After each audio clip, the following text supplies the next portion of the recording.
الحمدللہ رب العالمین والصلاة والسلام علی سید الانبیاء والمرسلین اما بعد فاعوذ باللہ من الشیطان الرجیم بسم اللہ الرحمن الرحیم جزا اللہ عنا سیدنا و مولانا محمد صلی اللہ تعالی علیہ وسلم ما هو آل قلتی حیلتی انت وسیلتی ادرکنی یا سیدی یا مکی یا عربی یا حاشمی یا مختلبی یا رسول اللہ صلی اللہ علیہ وسلم۔ شریف کی فضیلت میں آتا ہے رسول پاک علیہ السلام کا فرمانے عالی شان ہے، اگر کوئی شخص یہ چاہتا ہے کہ میری روزی میں برکت کے دروازے کھول دیے جائیں اور اس پر خیر کے دروازے کھول دیے جائیں تو روزانہ مجھ پر 500 مرتبہ درود پڑھے، اللہ تعالیٰ اس کی روزی میں خیر و برکت کے دروازے کھول دے گا۔ اللہ تعالیٰ سے دعا ہے رب العزت زیادہ سے زیادہ رسول پاک علیہ السلام ذات مقدس پر درود پڑھنے کا، درود شریف پڑھنے کی سعادت عطا فرمائے۔ محترم ناظرین و سامعین، آج میرے بیان کا موضوع ہے خواتین اور اسلام۔ دل کے کانوں سے سنیے گا، بہت ہی پیارے پیارے واقعات آپ کی خدمت میں پیش کروں گی۔ رات کا پچھلا پہر تھا، سارے کا سارا مدینہ نور میں ڈوبا ہوا تھا، اہل مدینہ رحمت کی چادر اوڑے مہوے خواب تھے۔ اتنے میں مؤذن رسول اکرم علیہ السلام کے بہت ہی پیارے صحابی حضرت بلال رضی اللہ تعالی عنہ کی پرکیف صدا مدینہ منورہ کی گلیوں میں گونج اٹھی۔ آج نماز فجر کے بعد مجاہدین کی فوج ایک عظیم مہم پر روانہ ہو رہی ہے۔ مدینہ منورہ کی مقدس بیویاں اپنے شہزادوں کو جنت کا دولہا بنا کر فوراً دربار رسالت صلی اللہ علیہ وسلم میں حاضر ہو جائیں۔ ایک بیوہ صحابیہ اپنے 6 سالہ یتیم شہزادے کو پہلو میں لٹائے سو رہی تھی۔ حضرت سیدنا بلال رضی اللہ تعالیٰ عنہ کا اعلان سن کر چونک پڑی، دل کا زخم ہرا ہو گیا۔ یتیم بچے کے والد گرامی گزشتہ برس جنگ بدر میں شہید ہو چکے تھے۔ ایک بار پھر شجر اسلام کی آبیاری کے لیے خون کی ضرورت درپیش تھی، مگر ان کے پاس 6 سالہ بچے کے علاوہ کوئی اور نہ تھا۔ سینے میں تھما ہوا طوفان آنکھوں کے ذریعے امنڈ آیا، آہوں اور سسکیوں کی آواز سے بچے کی آنکھ کھل گئیں۔ ماں کو روتا دیکھ کر بے قراری کے عالم میں کہنے لگا، ماں کیوں روتی ہو؟ ماں بچے کو اپنے دل کا درد کس طرح سمجھاتی کہ اس کے رونے کی کیا وجہ ہے؟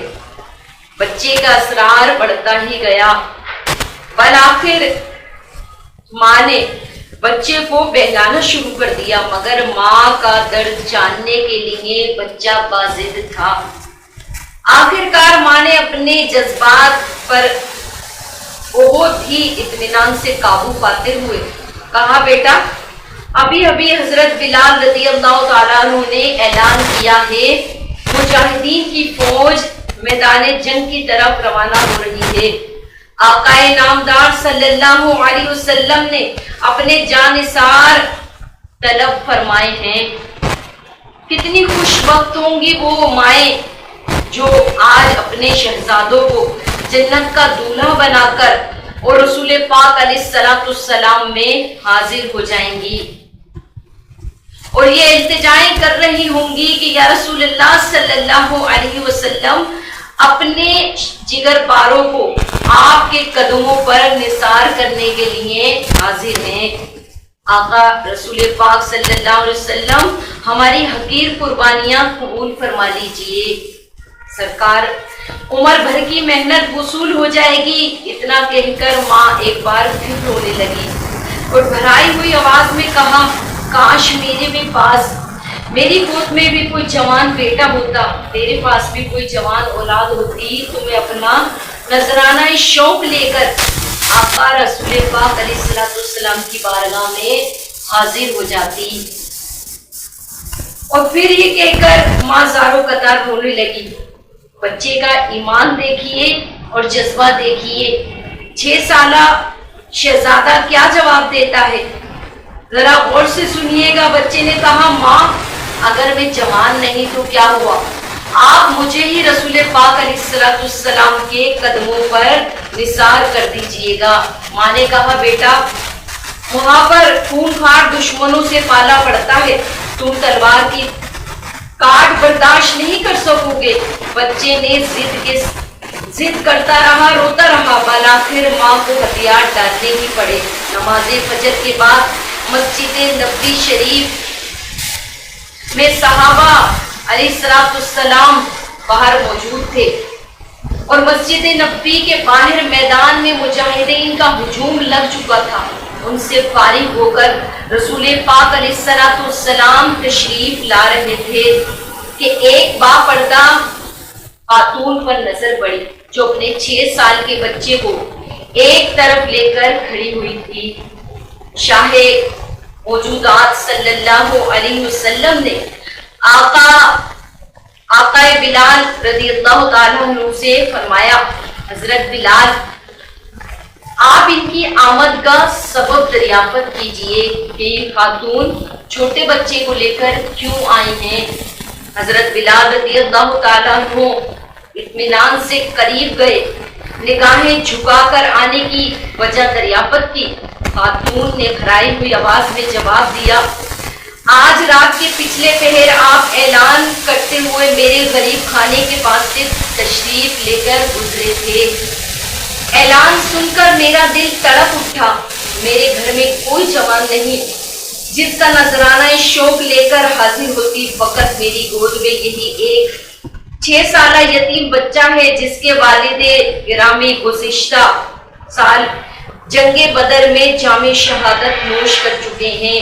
میری زندگی بھر کی پونجی یہی ایک بچہ ہے جسے میں رسول پاک علیہ السلام کے قدموں پر نثار کرنے کے لیے لائی ہوں.